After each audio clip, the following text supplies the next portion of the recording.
नमस्कार दोस्तों, I hope आप लोग अच्छे होंगे। मैं आर के पाल, आपका अपना चैनल दस्तक कंपटीशन क्लासेस में स्वागत करता हूं। जैसे कि हम लोगों ने देखा था ग्रुप डी का, रेलवे ग्रुप डी के लिए एक स्पेशल सीरीज चला रहे थे लोग। इस स्पेशल सीरीज में आपको देखने को मिल रहा था ग्रुप डी के चैप्टर वाइज टॉपिक। हम लोग बायो से शुरुआत किए थे, जिसमें बायो में चैप्टर वाइज टॉपिक था। उसके अलावे जैसे ही चैप्टर एंड हुआ उसके बाद से उसका एमसीक्यू, जो आपके लिए केवल ग्रुप डी नहीं, एलपी, जेई, टेक्नीशियन, जितने भी रेलवे के एग्ज़ाम होते हैं उसके लिए सब में हेल्प करेगा। तो वो सीरीज़ हम लोग चला रहे थे इसी पे, और लगभग हम लोग इसमें 6 चैप्टर ख़त्म कर लिए थे। इसके प्रीवियस पेपर में, अगर प्रीवियस ईयर में देखा जाए, इसके प्रीवियस वीडियो में अगर हम लोग देखें तो प्रीवियस वीडियो में लगभग हम लोग लास्ट शायद ब्लड के बारे में लास्ट, और इसका सर्कुलेटरी सिस्टम जितना है उसका एमसीक्यू किए थे लोग। आज के सीरीज़ में हम लोग उस सीरीज़ को आगे बढ़ाएंगे लोग, और आज के सीरीज़ में हम लोग एक्सक्रेटरी सिस्टम, उत्सर्जन तंत्र के बारे में आज हम लोग पढ़ने का प्रयास करेंगे। इसके पहले वाले अगर आप वीडियो नहीं देखे हैं, प्रीवियस वीडियो यदि आप नहीं देखे हैं, तो थोड़ा सा क्लास देखने में हो सकता है कि आपको वो समझ में ना आए। तो आप जाके प्रीवियस वीडियो को चैनल पे विजिट करके प्रीवियस वीडियो को आप देख लें। आइए हम लोग बिना देरी करते हम लोग क्लास को शुरू करेंगे और समझने का प्रयास करेंगे कि उत्सर्जन होता क्या है और उसकी क्रियाविधि क्या है, कैसे वो काम करती है, और एक्चुअली में उत्सर्जन होता क्या है। तो हम लोग उसी को समझने का प्रयास करेंगे। और ये मैं पीडीएफ जो लाया हूँ दोनों में होता है। मैं ज़्यादा हिंदी ही बोलता हूँ, आप थोड़ा सा इसको देख लीजिएगा। वो पीडीएफ को डाउनलोड करके आप पढ़ सकते हैं। पीडीएफ में टेलीग्राम पे शेयर कर दूंगा, और इंस्टाग्राम और फेसबुक पे भी आप फॉलो कर सकते हैं, वहाँ पे भी है। उसका डिस्क्रिप्शन में मैं लिंक दे दूँगा, ठीक है। तो चलिए आइए सबसे पहले जानने का प्रयास करेंगे कि उत्सर्जन है क्या। आखिर उत्सर्जन है क्या, सबसे पहले हमको समझना पड़ेगा। उत्सर्जन जानने के लिए उत्सर्जी पदार्थ, ये जानने के पहले हमको जानना पड़ेगा उत्सर्जी पदार्थ होता क्या है। तो देखिए, ज़रूरी नहीं कि हम भोजन जो ग्रहण करते हैं उसमें से सारी चीज़ें हमारे लिए उपयोगी ही होते हैं। उसमें से कुछ चीज़ें होती हैं जो हमारे बॉडी के लिए अनावश्यक होता है, उपयोगी नहीं होता, अनुपयोगी होता है। उसको हम लोग अपने बॉडी से क्या करते हैं, बाहर निकाल देते हैं। जिसको जो विषैला होता है और बॉडी के लिए ठीक नहीं रहता, उसको बाहर निकाल दिया जाता है। तो उसको हम लोग अनावश्यक पदार्थ ही बोलते हैं, और उसी पदार्थ को बोला जाता है उत्सर्जी पदार्थ। उसी पदार्थ को क्या बोला जाता है, उत्सर्जी पदार्थ। जैसे एग्जाम्पल यूरिया जो होता है, अमोनिया, इसके अलावा कार्बन डाइऑक्साइड, ये सब हमारे बॉडी में क्या करते हैं, ये हमारे बॉडी को नुकसान पहुंचाते हैं, फ़ायदे नहीं पहुंचाते हैं। तो अमोनिया, यूरिया, कार्बन डाइऑक्साइड, ये जितने हो गए सब क्या होते हैं, अवशिष्ट के रूप में, यानी अनावश्यक पदार्थ के रूप में हमारे बॉडी में रहते हैं। जिसको हम लोग क्या करते हैं, एक विधि के द्वारा, एक तंत्र के द्वारा, इसी बेकार पदार्थ को, ये जितने भी बेकार पदार्थ होते हैं, एक तंत्र के द्वारा हम क्या करते हैं, इसे अपने शरीर से बाहर निकाल देते हैं। तो ये शरीर से बाहर निकाल देते हैं, उस प्रोसेस को कहा जाता है उत्सर्जन। यानी जितने भी अनावश्यक पदार्थ जितने हैं, उत्सर्जित पदार्थ जितने हैं, इसको शरीर से क्या कर देना है, शरीर से बाहर कर देना है, बॉडी से आउट कर देना है। तो ये आउट करने का प्रोसेस जो होता है, बाहर निकालने की जो प्रोसेस होता है, इसी प्रोसेस को हम लोग कहते हैं उत्सर्जन, एक्सक्रेशन। क्या बोलेंगे, एक्सक्रेशन, उत्सर्जन। तो आई होप आप समझ पाए होंगे कि उत्सर्जन किसको बोलेंगे। बॉडी से अनावश्यक पदार्थ को बाहर निकालने की क्रिया जो होती है वही कहलाती है, वही प्रक्रिया क्या कहलाती है, उत्सर्जन कहलाती है। आपको समझ में आया होगा ये पॉइंट, उत्सर्जन कहलाती है। आगे इसी में देखेंगे कैसे काम करता है। तो प्रोसेस आखिर है क्या, मैं वही बात बताया। शरीर की उपापचयी क्रियाओं द्वारा निर्मित नाइट्रोजनी अपशिष्ट पदार्थों को शरीर से बाहर निकालने की क्रिया को हम लोग क्या कहते हैं, उत्सर्जन कहते हैं, यानी जो अमोनिया मैंने बताया कि NH3, उसके बाद से यूरिया, ये हमारे बॉडी में पाए जाते हैं। इसी को हमारे बॉडी के लिए ठीक नहीं रहता है। इसको बाहर निकालने की प्रक्रिया जो होती है वो क्या होता है, वो कहलाता है आपका उत्सर्जन।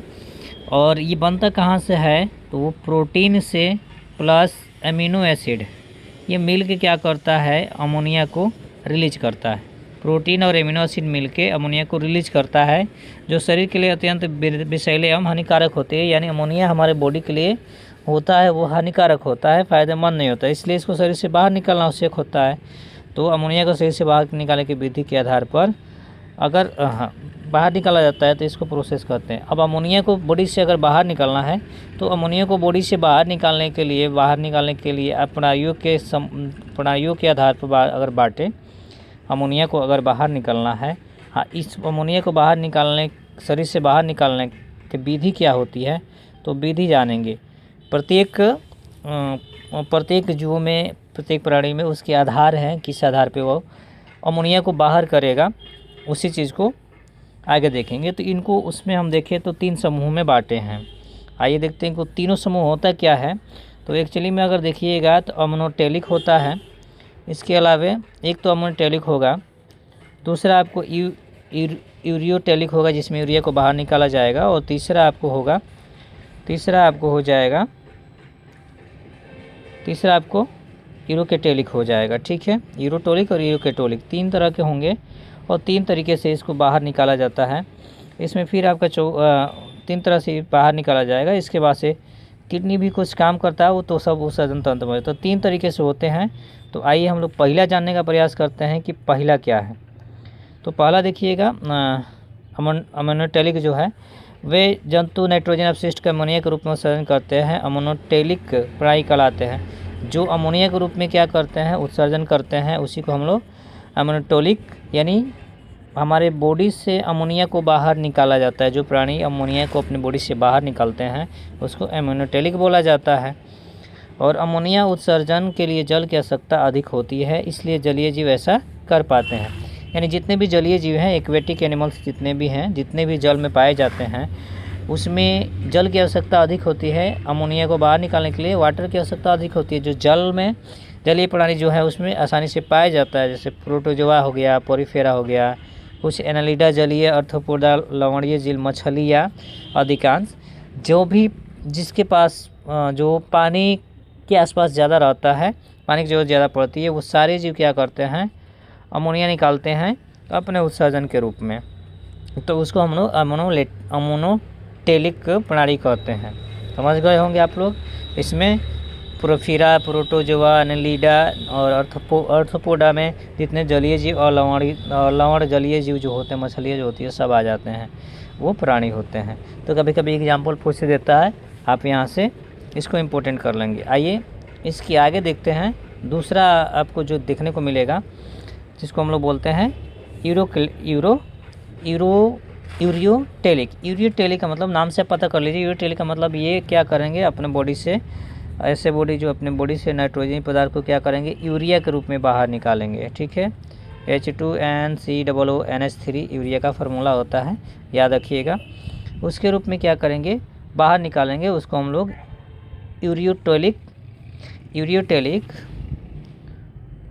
यूरियोटेलिक प्राणी कहेंगे। इसमें एग्जाम्पल में आप देख सकते हैं कि इसमें एग्जाम्पल में आपको हो जाएंगे लायन, रेबिट, ह्यूमन, etc। जैसे हम लोग में भी क्या है, हम लोग में भी यूरिया ही रिलीज होता है।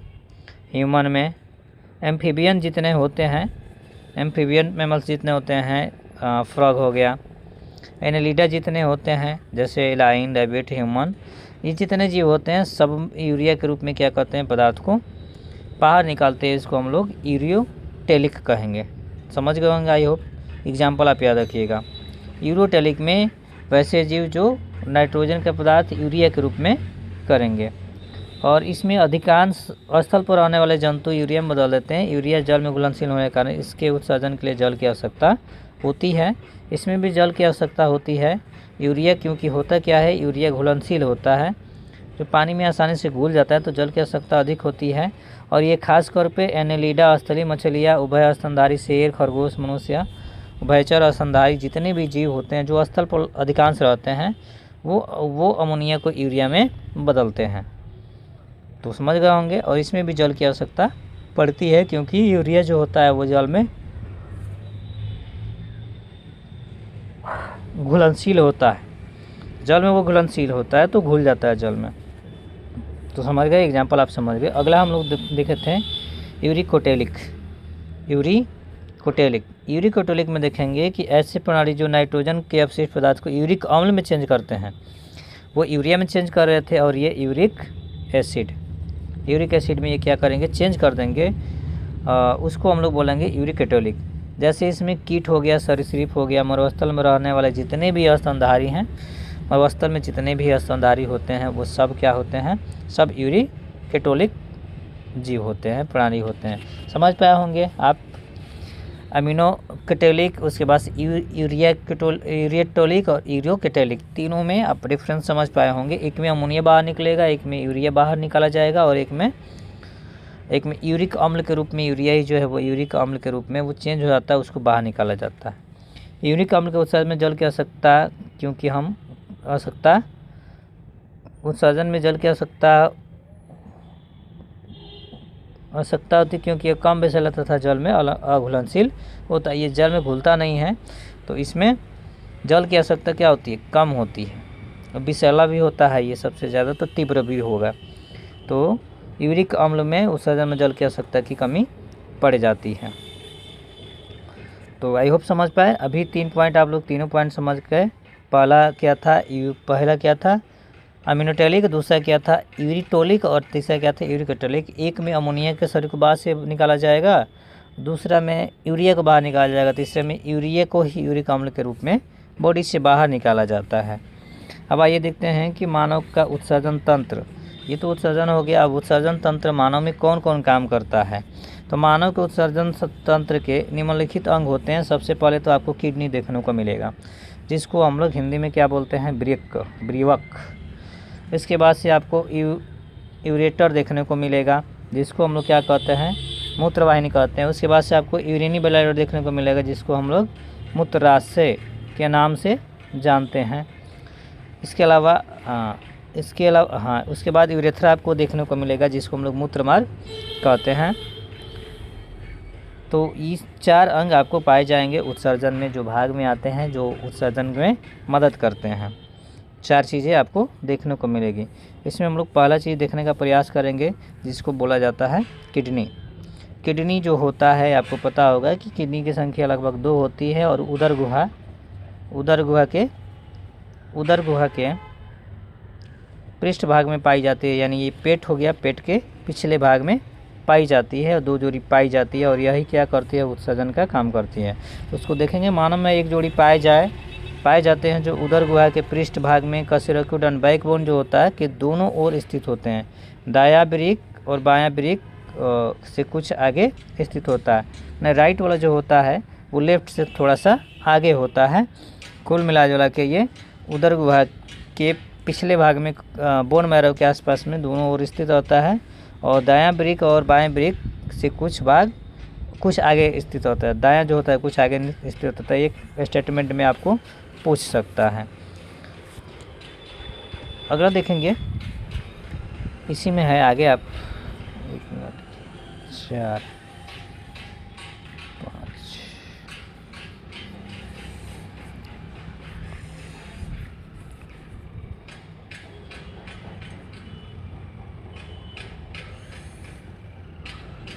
अब देखिए, मानव का वृक्क जो होता है कैसे होता है, गहरे लाल रंग के तथा सेम बीज की आकृति जैसा होता है। इसका बाहरी तल कन्वेक्स आप समझे होंगे और भीतरी तल अवतल, यानी ये अवतल होता है और ये उत्तल होता है।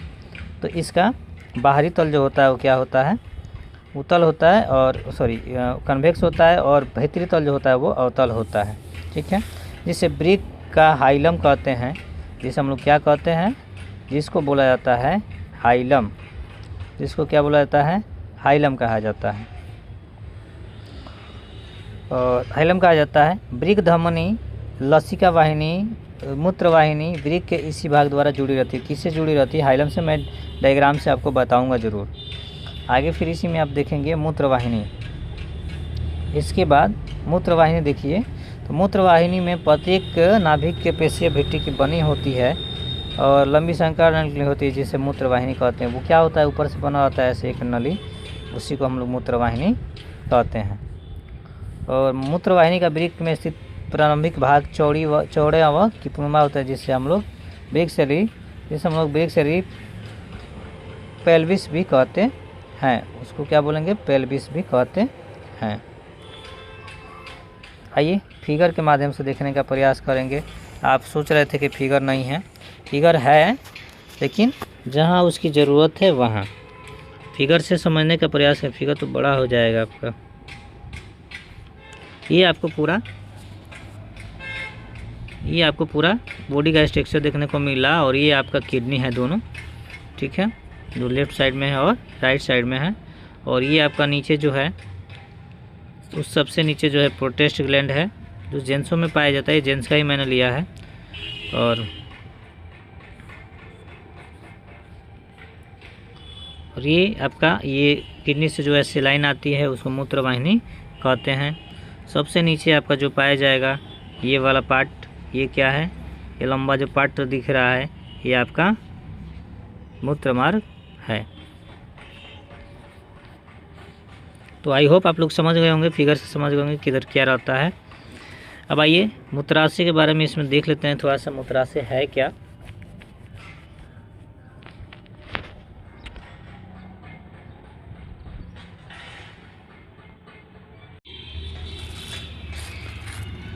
मूत्राशय है क्या, ये जानने का प्रयास करेंगे। यूरिनरी ब्लैडर, तो यह थैले के समान एक पेशीय संरचना है जिसमें मूत्र का अस्थायी रूप से संग्रहण किया जाता है। इसकी भित्ति में 3 स्तर पाए जाते हैं, बाह्य स्तर, मध्य स्तर और आंतरिक स्तर। ये भी क्या है, एक तरह का नली होता है, जो एक पेशीय थैली के समान रचना होता है जिसमें मूत्र अस्थायी रूप से, यानी यूरिन जो है अस्थायी रूप से उसमें स्रोत होता है, संग्रहित किया जाता है, कलेक्ट होता है वहाँ पे। इस भित्ति में 3 स्तर पाए जाते हैं, एक बाह्य स्तर, एक आंतरिक स्तर, एक श्लैष्मिक स्तर। बाह्य स्तर में आप देखेंगे कि ये पेरिटेनियम से बना सिरोसा स्तर होता है, जिसको हम लोग बाह्य स्तर बोलते हैं, ठीक है। और यह अरेखित पेशियों का बना होता है, स्मूथ मसल्स का बना होगा मध्य स्तर, और यह श्लेष्मा स्तर का बना होगा आंतरिक स्तर। यानी अंदर की तरफ देखें तो अंदर की तरफ, यानी अगर अंदर की तरफ हम देखें तो अंदर की तरफ क्या पाया जाता है, अंदर आपको श्लेष्मा देखने को मिलेगा। इसके बाद एक झिल्ली से घेरे रहेगी जिसको हम लोग पेरिटोनियम झिल्ली कहते हैं, मध्य स्तर जो होता है। और सबसे नीचे और श्लेष्मिक हो गया, और सबसे बाहरी जो पाया जाता है वो पेरिटोनियम झिल्ली होता है, वो मध्य स्तर का पाया जाता है, लेयर से बना होता है। तो 3 स्तर इसके हो जाएंगे, यूरेनी 3 स्तर इसके होंगे मूत्राशय के, ठीक है। अब आइए इसी में आगे थोड़ा सा देखेंगे कि मूत्राशय में 700 से 800 मिलीलीटर का मूत्र संग्रह किया जा सकता है। मूत्राशय जो होता है ना, वो लगभग 700 से 800 ml, यानी 1 लीटर से थोड़ा सा कम, 1 लीटर से थोड़ा सा कम चीज़ों को ये क्या कर सकता है, अपने अंदर रख सकता है, अपने अंदर ऑब्जर्व कर सकता है, अपने अंदर उसको कर सकता है। अब आइए देखते हैं यूरेथ्रा, मूत्र मार्ग क्या है, इसको समझने का प्रयास करेंगे। फिर मैं इसको डायग्राम से आपको दिखाने का प्रयास करूँगा। मूत्राशय की ग्रीवा पतली नली का निकलती है जिसे हम लोग मूत्र मार्ग कहते हैं। मूत्र मार्ग द्वारा मूत्र शरीर से बाहर निकलता है। मूत्र मार्ग पर अवरोधनी पेशी उपस्थित होती है जो सामान्यतः मूत्र मार्ग को कसकर बंद रखती है। मूत्र त्याग के समय अवरोधनी शिथिल हो जाती है और जिससे मूत्र आसानी से क्या होता है, बाहर निकल जाता है। मूत्र मार्ग के भी आपके प्रकार होंगे, क्योंकि ये थ्योरी है, आपके फिगर में थोड़ा सा कम लाने का प्रयास किया हूँ और सारी चीज़ों को मैं MCQ में क्लियर कर दूंगा। रिवीजन बैच ही समझ लीजिए और एक ही वीडियो में आपको पूरा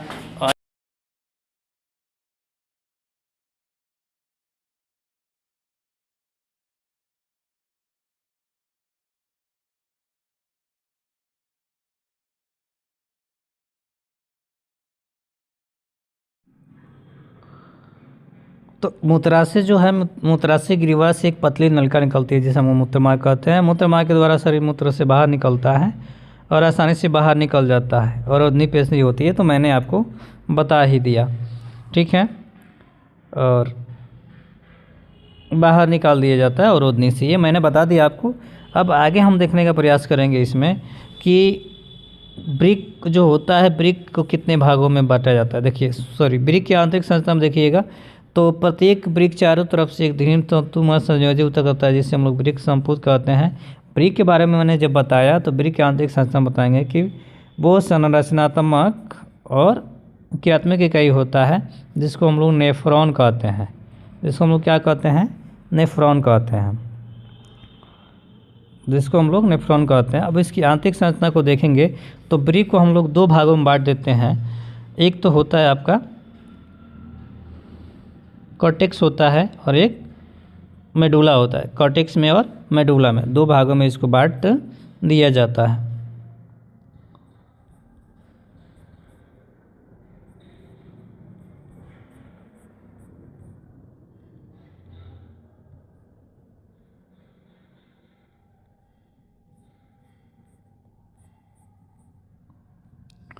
तो हम लोग पहले कॉर्टेक्स देखते हैं। यह गहरे लाल रंग का वृक्क का बाहरी भाग है। इस भाग में मेलपीधिकाय बना होता है और संपिष्ट नलिका पीसीटी दूरस्थ नलिका डीसीटी में पाए जाते हैं। काय की अधिकता के कारण ये भी करिक्यम दिखाई देता है। तो बलकुट भाग के कुछ संकरे उभरे मध्यांश के भाग में धसे रहते हैं, इसे बर्टेनी के स्तंभ के नाम से जाना जाता है। फिगर भी आपको दिखाया गया है, यहाँ पे आप देख सकते हैं। फिगर यह है, फिगर आपको पूरा कंप्लीट ये फिगर आपको देखने को मिलेगा।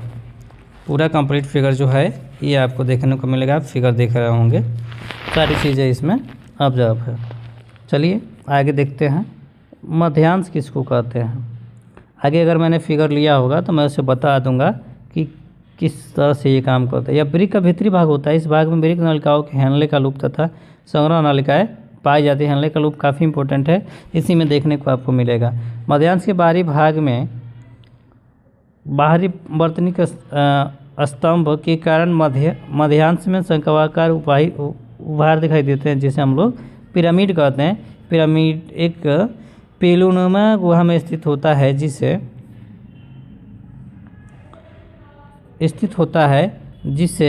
कैलिक्स कहते हैं। संयुक्त होकर पेलिक्स में खुलता है, जो कि प्रकार होता है पेल्विस मूत्रवाहिनी में खुलता है। पेल्विस जो होता है कहाँ खुलता है, मूत्रवाहिनी में।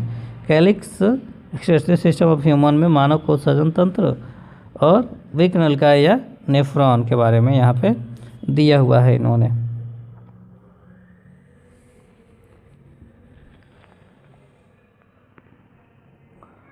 अगला वृक्क नलिका की संरचनात्मक तथा क्रियात्मक इकाई है। मैंने बताया कि किडनी जो है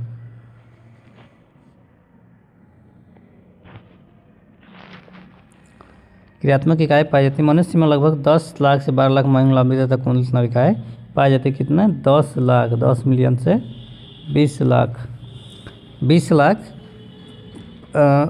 लाख लंबी तथा कुंडली नलिकाएँ पाई जाती है। नलिका रक्त को छानकर नाइट्रोजनी अपशिष्ट को अलग करती है, जिससे मूत्र बनता है। प्रत्येक वृक्क नलिका के निम्न भाग होते हैं। तो इसमें अगर आप देखें तो मोटा मोटी सारी चीज़ को वो लिख दिए हैं।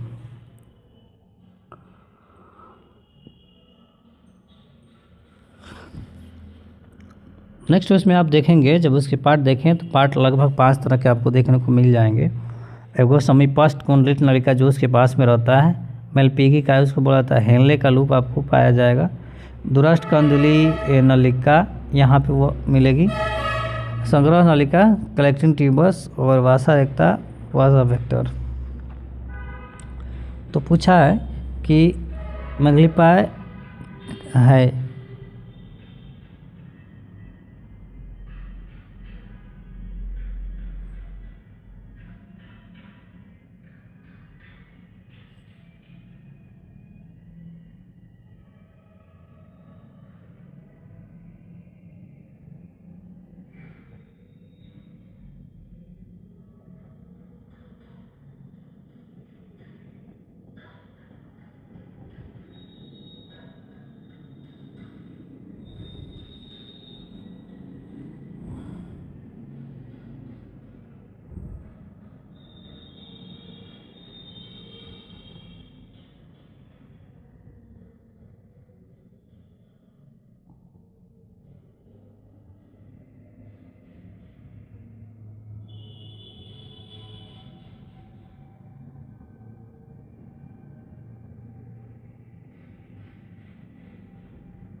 सॉरी कुछ काम आ गया था। हेनले का लूप, दूरस्थ नलिका, संग्रही नलिका, वासा रेखता और मिल्पी काई 6 तरह के होते हैं।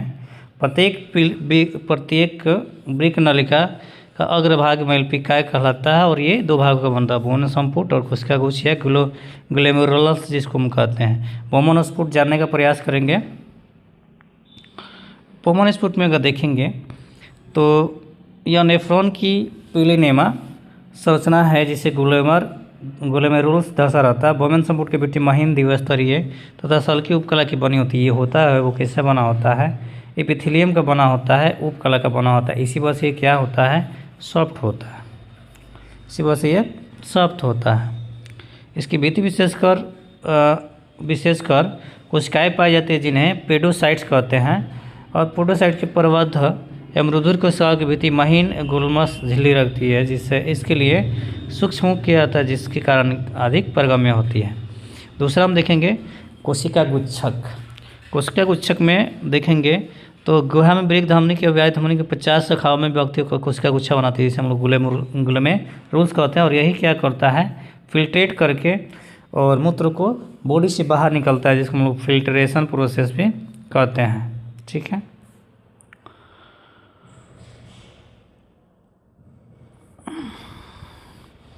कोशिका गुच्छ देखने का प्रयास करते हैं कि कोशिका गुच्छ क्या है। इस सबको मैं डायग्राम से बता दूंगा। अभी इस वीडियो में केवल आपको थ्योरी लाया हूं और मैं आपको इसी में लास्ट में आप देखिएगा थोड़ा सा एनिमेशन वीडियो में डालूंगा कौन कैसे काम करता है। बोमन संपुट की गुहा में वृक्क धमनी की अभिवाय धमनी का 50 शाखाओं में विभक्त हो जाती है, मैंने बताया, और वही गुच्छा बनाती है। मैंने बता दिया उसमें वही चीज़ को यहाँ पे लिखा गया है। वृक्क धमनिका की अभिवाय धमनिका कोशिका के गुच्छ में रुधिर लाती है तब अभिवाय धमनिका रुधिर को क्या करती है, बाहर लेके जाती है। आइए मैं बोला ना कि मैं फिगर से इसको आपको दिखाने का प्रयास करूँगा। यही जो रचना आपको दिख रहा है ये बोमन स्फुट है और यहाँ पे जो झिल्ली की तरह रचना पाया जा रहा है वही ग्लोमेरुलस है। और यहाँ ये पीसीटी आपको पाया जाएगा और इधर आपको टीसीटी पाया जाएगा। ये अभिवाय धमनिका है जहाँ से ब्लड आता है और वो इसमें पीसीटी के माध्यम से पहुंचता है। और ये सीरा है जो सीरा के माध्यम से भी इसमें ब्लड होता है। ये मोटा वाला पार्ट जो होता है उसको हम लोग धमनी कहते हैं और यही वाला जो पार्ट है जिसको हम लोग डीसीटी कह रहे थे, ठीक है, यही डीसीटी है। यानी दूसरे पार्ट को डीसीटी और इधर से ये धमनी आपको देखने को मिल जाएगा। इसी में ये सीरा पाया जाता है, सीरा जो जुड़ा रहता है इससे पूरा किडनी आपको देखने का मिलेगा। उसके बाद नीचे जैसे ही हम आएंगे तो इस तरह का रचना आपको देखने को लूप के जैसा ये रचना आपको देखने को मिल रहा है। इस रचना को हम हेनले का लूप भी कहते हैं। आगे जाएंगे हम लोग जैसे कह रहे थे कि संग्रह कहाँ पे होता है, तो यहीं पे संग्रह होता है, संग्रह का स्थान यही होता है। और सबसे नीचे आप देखिएगा तो ये परिनलिका है और यहीं से मूत्र आता है और यहाँ से नीचे वो बाहर निकल जाता है। तो सब आप समझ पाए होंगे बोमन संपुट क्या है और इसके बाद ग्लोमेरुलस क्या है, हेनले का लूप क्या है, डीसीटी क्या है, सीरा क्या है, हेनले का लूप समझ गए, संग्रह नलिका समझ गए और मूत्र का निर्माण होता कैसे ये आप समझ गए। अब उसी में देखिएगा आप संपेष्ट कुंडलित नलिका जिसको हम लोग पीसीटी कहते हैं। यहाँ पे जो नलिका है जो पाया जाएगा आपको देखने को जो अभिवाय धमनिका के पास में होगा और यही है पीसीटी नलिका जो ये पाया गया आपको, ठीक है। और उसके उधर आइएगा तो उसको हम लोग डीसीटी बोलते हैं, ठीक है। तो ये क्या होता है, ये ग्लोमेरुलस से पीछे लंबी मोटी कुंडली नलिका होती है, घनाकार उपकला से ढकी होती है तथा इसके आंतरिक किनारों पर अनेक सूक्ष्मकार बूस पाउडर कोशिका गुच्छान और 2/3 भाग अवशोषित कर लिया जाता है। हेनले के लूप में आप देखेंगे हेनले का लूप क्या है, आखिर आप फिगर में देख रहे थे। तो हेनले के लूप यू आकार का होता है, यह वृक्क के नलिका यू आकार की नलिका या 2 भुजाओं में विभाजित रहता है, अवरोही और असेंडिंग लिम्ब में। आप देखिएगा वृक्क में आप देख लीजिएगा यही वाला चीज़ है, ठीक है। हेनले का लूप अवरोही इसको अवरोही इसको बोला जाएगा, ठीक है, 2 पार्टों को इसको बोला जाता है।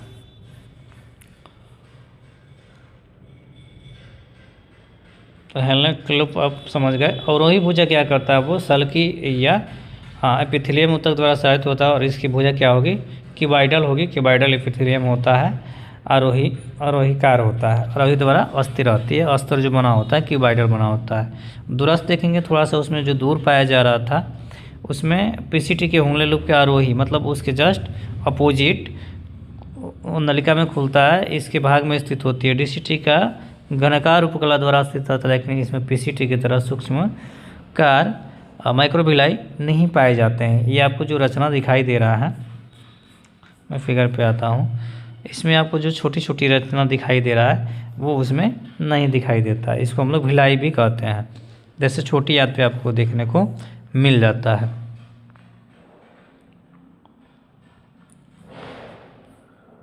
डीसीटी आप समझ पाए। और पांचवा देखिएगा, सबसे लास्ट पॉइंट ये लगभग आपका होगा, संग्रह नलिकाएं, जिसको मैंने बताया कि ये क्या होता है। डीसीटी के जहाँ खुलता है, कई ब्रिक में दूरस्थ कुंडलित नलिकाएं संग्रह नलिका में खुलती है। प्रत्येक ब्रिक नलिका में बना मूत्र संग्रह नलिका में आ जाता है। जितने वो बने रहते हैं वो सब आ जाते हैं कहाँ पे, सब आ जाते हैं डीसीटी में। और बहुत सारी संग्रह नलिकाएं मिलकर एक प्रमुख संग्रह नलिका का निर्माण करती है, जिसे बेलनाई की वाहिनी, डक्ट ऑफ बेलिनी हम लोग कहते हैं, जिसमें बेलनाई की वाहिनियाँ ब्रिक श्रेणी में जाके वो फिर क्या होगी, वो नलिया जाके फिर ब्रिक श्रेणी में खुल जाती है। मूत्र निर्माण की विधि, मूत्र निर्माण की क्रिया विधि देखेंगे कैसे होगा। तो हम जब शरीर के सभी कोशिकाओं में उपपचय क्रियादान नाइट्रोजन ऑक्सीजन अमोनिया बनती है, जिसको रुधिर के द्वारा यकृत में पहुंचा दिया जाता है। ये पूरे प्रोसेस को हम लोग बोलते हैं मूत्र। ऐसे बनता है कि शरीर के सभी कोशिकाओं में अपचय क्रिया द्वारा, यानी हम लोग जो क्रिया करते हैं उसके द्वारा नाइट्रोजन अपशिष्ट जो है वो अमोनिया बनाती है और वो रुधिर के द्वारा यकृत में पहुंचा दिया जाता है। ये प्रोसेस क्या कहलाता है, इसी प्रोसेस से मूत्र का निर्माण होता है।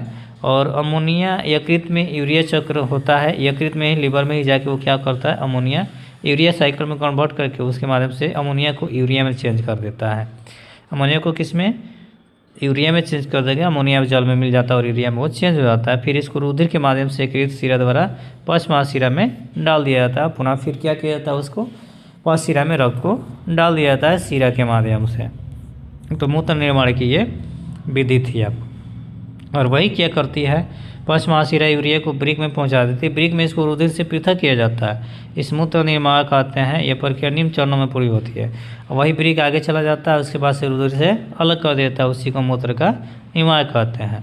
इसमें निम्न चरण में मूत्र की प्रक्रिया जो होती है एक तो प्राणिस्यंदन, अल्ट्राफिल्ट्रेशन, सेलेक्टिव रिवर्जन, पुनरावसन और उसके बाद से श्रावण। तीन चीज़ें ये तीन प्रोसेस में होती है। परिनिस्यंदन अल्ट्राफिल्ट्रेशन में क्या होता है, आइए उसको जानते हैं।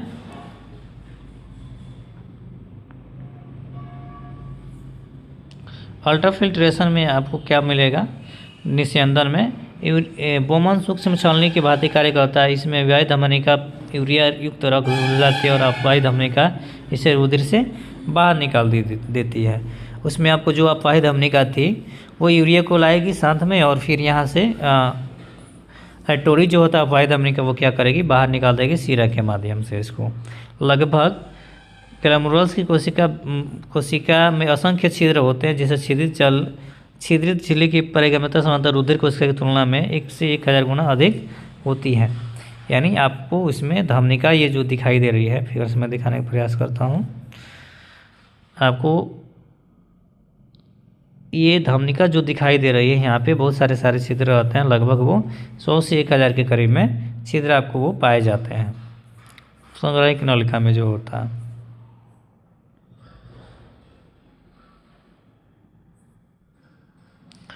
बहुत सारी संग्रह नलिकाएं मिलना, ये तो हम लोगों ने पढ़ लिया था। 1 मिनट, हाँ हम लोग अभी थे कहाँ पे, 1 मिनट, और अपवाही धमनिका पे थे और 100 से 1000 गुना अधिक होता है। और बोमेन कैप्सूल देखेंगे, उसी के ऊपर एक ऐसे रचना पाया जिसको हम लोग बोमेन कैप्सूल बोलते हैं। प्लाज्मा में घुले पदार्थ को छिद्रों में से छनकर बोमेन संपुट में आते हैं, वहाँ चला आता है। WBC, RBC और ये अनिल धमनिका RBC की तुलना में अधिक व्यास की होती है, इसलिए ग्लैमुलर फिल्ट्रेशन का रुधिर दबाव 70 mg 70 mm पर hg होता है। कोशिका कोश में रुधिर WBC RBC रुधिर प्रोटीन और रुधिर घोलित कुलाइनी नहीं छन पाते हैं, तो वो फिर आगे आपको चला जाएगा सेलेक्टेड टीम में। तो परिच्छेदन क्रिया के उत्पादन ग्लोमेरुलस में यूरिया, यूरिक अम्ल, कुछ बसीय अम्ल और इत्यादि उत्सर्जित पदार्थ के साथ ग्लूकोज, एमिनो अम्ल, कुछ बसीय विटामिन तथा अन्य उपयोगी लवण भी होते हैं। इन सभी आवश्यक पदार्थ को अवशोषित कर रक्त में ले जाके क्या करता है, वो डाल देता है। जितने भी अवशोषित पदार्थ होते हैं उसको ले जाके वो रक्त में उसको वो मिला देगा, रक्त में वो चला जाता है।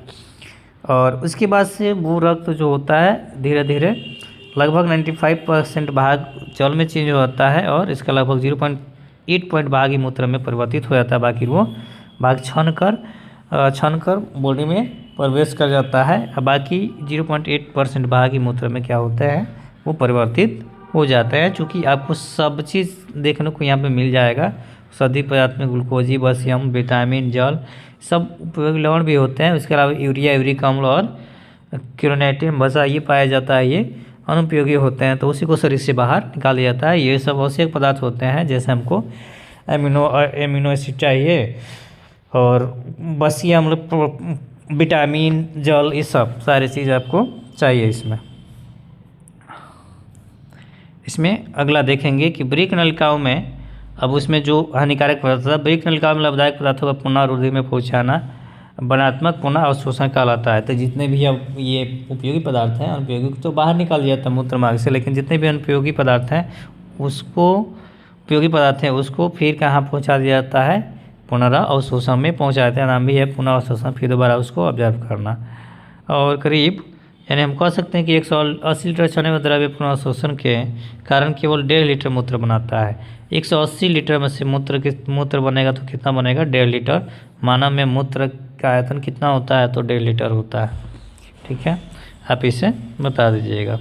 तीनों मैंने बता दिया, अफवाही धमनिका और गले में रूल्स। अब इसको अभी और है, आप और देखिएगा, अभी थोड़ा सा अभी ख़त्म नहीं हुआ है ये श्रवण, अभी आपको बाकी है। ये फिगर से देखते हैं, फिगर आपको टोटल देखने को मिलेगा। यहाँ से अफवाही धमनिका है और यहाँ से अफवाही धमनिका है। ग्लोमेरुलर से आएगा, यहाँ पे ब्लड आके यहाँ पे क्या होगा, सट जाएगा। और ये हमारा बोमन स्पॉट है, वो यहाँ पे छन के प्रोटीन फैट्स के वगैरह में हो जाता है, विटामिन के और जल कुछ पाए जाते हैं और फिर आगे की तरफ बढ़ता है। और फिर यहाँ से अफवाही धमनिका जो होती है, 4 चीज़ आपको देखने को मिला ना, पुनर्वसन, श्रवण, उसके बाद से लास्ट में आपको उत्सर्जन देखने को मिलेगा। और 2 नंबर में देखिएगा, इसी तरह से यहाँ पे जो रचना पाया जाएगा वही क्या है, ये इसी को हम लोग केशिका तो बोलते हैं, ये कोशिका जाल यही है। वहाँ पे आगे बढ़ गया, एक नली के माध्यम से बढ़ के आ गया है। 2 नंबर आप देखेंगे। और यही परिनालिका कोशिका जाल जो होती है वो कहाँ चली जाती है, यूरेथ्रा में चली जाती है। और यहाँ से वो नस के माध्यम से यहाँ बाहर आता है, जिसको हम लोग वृक्कीय शिरा बोलते हैं। वही कोशिका जाल ही क्या होता है, आगे बढ़ के एक नलिका गरिमा, एक शिरा गरिमा कहता है, जिसको वृक्कीय शिरा कहते हैं, उसको बाहर निकाल दिया जाता है। और चौथा प्रोसेस, यहाँ से जितने भी मूत्र बन के और शोषी पदार्थ जितने भी बन रहते हैं यहाँ के इकट्ठा रहते हैं, संग्राहक नलिका इसको बोलते हैं। और वहाँ से जब प्रोसेस होना स्टार्ट होता है तो वहाँ से ये पेल्विस जो होता है, पेल्विस क्या होता है, सेक्रेशन करना स्टार्ट करता है और उसको मुलायम करता है और इस रास्ते को क्लियर कर देता है। और यहाँ का ओपन मूत्र मार्ग में आएंगे तो ऊपर वाला भाग जो होता है वो ओपन होता है, फिर पुनः मूत्र उस रास्ते से बाहर निकल जाता है। तो समझ गए होंगे। अब श्रवण देख लीजिए और फिर मूत्र का निष्कासन समझेंगे। रुधिर से कुछ हानिकारक पदार्थ जैसे रंगक पदार्थ, कुछ औषधीय, यूरिक अम्ल, PCT DCT के ऊपर लगभग उसके इतनी हानिकारक अवशेष पदार्थ को सक्रिय अभिगम द्वारा वृक्क नलिकाओं में ही डालती रहती है। इस प्रक्रिया को हम लोग नलिकीय श्रवण कहते हैं। यानी उसमें आपको PCT DCT का काम ही वही है कि वो जितने भी बेकार पदार्थ हैं तो उसको हटा दे और उसी के द्वारा डाल जाती है। इस प्रक्रिया को ही हम लोग क्या कहते हैं, नलिकीय श्रावण कहते हैं। और लास्ट मूत्र का निष्कासन या मूत्र, जिसको यूरिनेशन बोला जाता है, ये आप देखने को प्रयास करेंगे।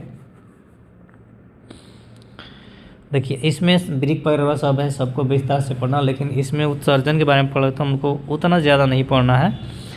देखिए वृक्क नलिका में बना मूत्र संग्रह नलिका में आता है। संग्रह नलिका मूत्र को ब्लेनाई की वाहिनी में डाल देता है, जो मूत्र की पेल्विस मैंने बताया ना, पेल्विस में पहुंचा देता है। पेल्विस मूत्रवाहिनी द्वारा मूत्राशय में आकर इकट्ठा होता है, फिर भर जाता है तो चिकनी पेशी पर दबाव पड़ता है और तंत्रिका तंत्र क्या करता है, सीएनएस तक पहुंचता है। सीएनएस द्वारा दिए गए संदेश के अकॉर्डिंग वो वहां से मूत्राशय और रोधनी शिथिल हो जाएगा, मूत्र बाहर निकल जाता है। इसे हम लोग मूत्र प्रतिवर्त भी कहते हैं। तो मूत्र बाहर आने की प्रोसेस काफ़ी लंबे हैं, हमें आसानी में देखने को मिल जाता है, लेकिन ये काफ़ी क्या होते हैं, लंबे होते हैं। जब तक सीएनएस सूचना नहीं देता है तब तक वो काम करना स्टार्ट नहीं करते हैं, शुरू नहीं करते हैं। इसी को हम लोग कहते हैं मूत्र प्रतिवर्त, यानी मूत्र को बाहर निकालना, एक्सक्रीशन करना, मूत्र को बाहर निकालना। एक्सक्रीशन में क्या क्या होता है ये थोड़ा सा आप याद रखिएगा। अमोनिया होता है, यूरिया होता है, अमोनिया होता है और यूरिया होता है। कुछ एसिडिक एसिड भी होता है, अनयूजफुल सब्सटेंस भी होते हैं जो हमारे काम के नहीं होते। तो आई होप उत्सर्जन आप समझ पाए होंगे, उसके ऑर्गन के अंग समझ पाए होंगे कि क्या क्या ऑर्गन होता है। फिगर आप देखे हुए होंगे। आई होप आपको क्लास तो अच्छा लगा होगा। मैं पीडीएफ इतना मेहनत से बनाता हूँ, तो वीडियो को थोड़ा लाइक जरूर करें और कमेंट सेक्शन में कमेंट करें कोई भी डाउट है तो। ये मैंने पूरा फिगर में आपको बता चुका और सारी चीज़ों को मैंने ये पूरा डिटेल्स में डील किया और आई होप आपको समझ में तो ज़रूर आया होगा। और ये पूरा एक एक्सक्रीटरी सिस्टम है, सारा चीज़ को यहाँ पे दिखाया गया है। तो आई होप आपको समझ में तो आया ही होगा, पूरा क्लास समझ में आया होगा। और ये बेटर क्लास है, इसको शेयर करें, ज़्यादा से ज़्यादा मेहनत लगता है, ताकि आप इसे देखेंगे, आपके लिए मेहनत किया जा रहा है तो मुझे भी मोटिवेशन मिलेगा और आगे मैं इससे अच्छा से अच्छा काम करने का प्रयास करूंगा और आपके लिए प्रोवाइड करूंगा कंटेंट जो बेटर है। कंटेंट बहुत ही बेटर है। जो यहाँ से ये कंटेंट जो पढ़ लिया, एक बार पुनः पढ़ने की ज़रूरत नहीं है और फ्री में मिल रहा है आपको। तो ये टोटल उत्सर्जन था, उत्सर्जन की कहानी थी। और उत्सर्जन में जितने भी मेन टॉपिक पॉइंट थे उसको हम लोग क्वेश्चन के माध्यम से फिर करने का प्रयास करेंगे। नेक्स्ट वीडियो में क्वेश्चन में रिकॉर्डिंग करूँगा। इस वीडियो को आप देख लें, ज़्यादा से ज़्यादा वीडियो को शेयर करें, लाइक करें। Have a nice day, take care, जय हिंद।